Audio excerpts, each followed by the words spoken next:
Yeah, truth be told. So I just wanted to speak on something that I think have been bugging my mind for a very long time. And it's about these three tribes in this country. Yeah. You don't really know how privileged you are if you are not a Yoruba man. I will start with a Yoruba man. I'm a Yoruba man. You really do not know how privileged you are if you are not a Yoruba man. Honestly, that tribe, of all the three tribes, that tribe is like a green snake under the green grass. Hausas, they are always blunt, and they are fearless. They are very courageous, and for what we know them and for what they also know themselves to be. They call themselves rulers. They think they are powerful and they control. The Igbos, they are not really people who do not know who they are. They also have an identity, and they identify with being the chosen, and industrious and a kind of blessing. They see themselves in that light. Like they are always very optimistic about their personality wherever they are. They are like the light. You can't remove them from the light. You can't remove the light from them. Now the Yorubas. I'm a Yoruba man, and I will tell you plainly that that tribe, so mischievous.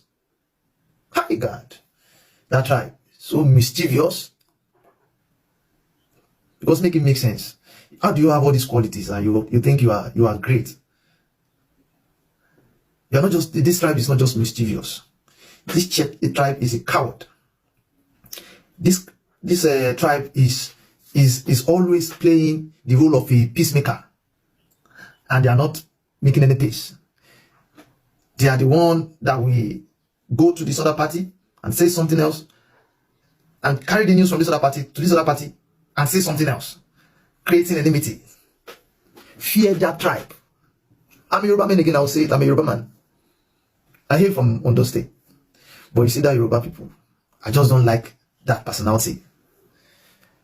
And they will not. They are readily negotiating the truth. They will not want to say the truth. They are always trying to see if they can find a way around it.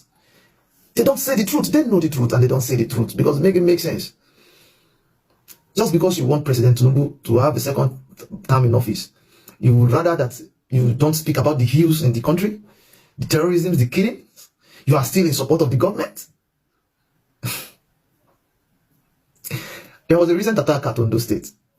The monarch was killed, and you don't believe that the news didn't even get any momentum. It didn't get anywhere, and everybody is silent about it. Even the Yoruba youths themselves are silent about it. Is it until they pick the Oni of Ife or the Olubada before people realize that the Yoruba land is surrounded? Our forests are taken everywhere. Is gone.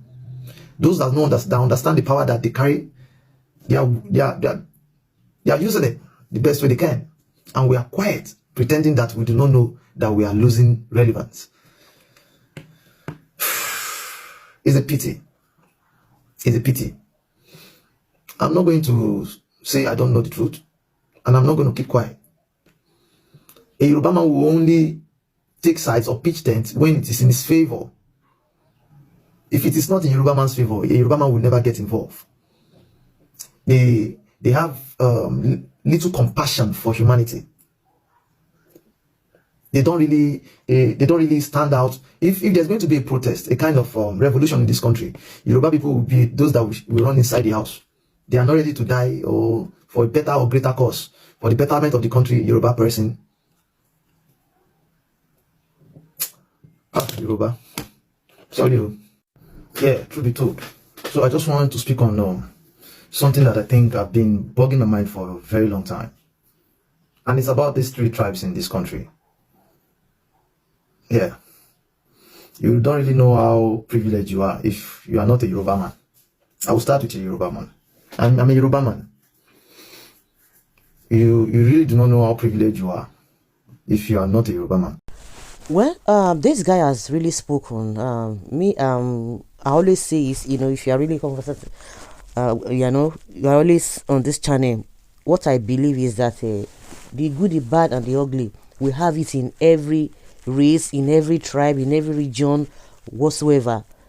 We have people, but there are some particular, we have people with questionable characters in all.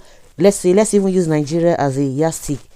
We have all people who are who are of questionable characters in all the tribes, but there are some exceptions, just like he made mention, that special things that you see in some tribes that are very, very, very obvious. And that is, people will come out and tell you that, oh, stop it saying that, you are demarcating the Yorubas. Also, some Igbos will come and tell you, because I've seen a lot of people coming and say, oh, don't marry anybody. Marry the worst person you can marry is an Igbo man. Oh, Igbo this, Igbo that. Yes, I've seen another Fulani lady who is always coming, of course, talking about what the wrong things going among the Fulanis. I think she's the only person that I've seen, even from that north, who always come out to say things just the way they are. This man used to be like that, but now he's no longer like, he doesn't speak anything again. This man called Shehu Sani, we now know where he belongs. So, but the aspect that I really want to dwell on, like what he said, is really relative. People will come out for him, oh, why are you doing this and doing that?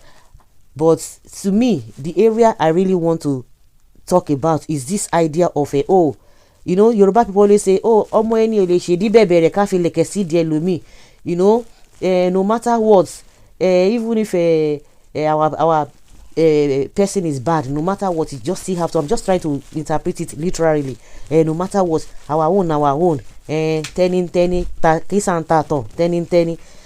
See, that is what is causing this whole thing, and this issue of diplomacy. They know they talk like that. When they see the truth, they will not want to say it. Don't let us sit. They do it like that. You have to use some kind of a diplomacy to just pay some things. Why can't we say the truth?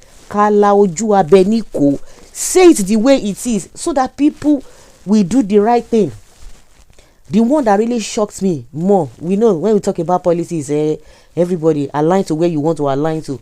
Why some people are saying that, no, we don't want to allow some people to align to where they want to align to, because their decision is causing problem for everybody.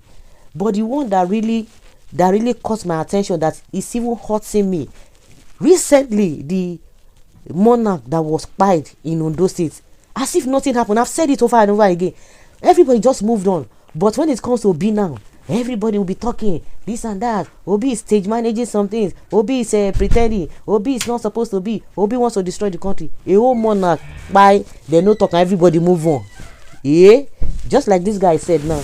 Until maybe when all those other people, the Onio or the Alaf, maybe at that time they will shake body.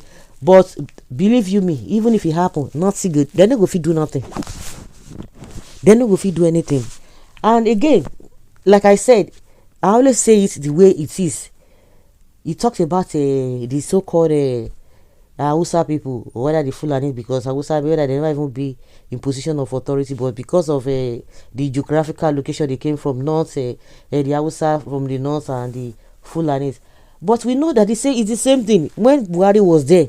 And I've said it, that if the issue of insecurity that was still happening under Buhari's government, that the people that were supposed to be on the street and be protesting every day, supposed to be the northerners, but what did they do? They did nothing. They did nothing. Rather, they were supporting Buhari. Can you just imagine all those guys? Because now they call these ones that are supporting Tinubu from Yoruba extraction, they call them data boys. Do you know the likes of Adamu Garuba? Is it Adamu Garuba? Adamu Garuba and Adamu one thing. All of those young guys too, where we see they're always coming out. They be saying, no, you Tinubu, you can't say this thing about Buhari. Is it because Buhari is a Fulani man? Oh, some people lost election, so they have not gotten over it. Those were the nonsense excuses. Oh, wait for exercise patience with Buhari for 4 years, another 4 years. At the end of the day, what was the outcome? Failure. It's unfortunate. Like I said, the area that this guy talked about, really majored on that issue of the monarch. But at the end of the day, everybody move on. They are talking about Tinubu 2027. And you know what? All these people, it's not if they don't know the stuff Tinubu is made of. Nobody say they like him, but because of this issue of tribalism. It's not that they don't know, they themselves, they don't chop amala and ewedu from this so-called Tinubu. May they continue.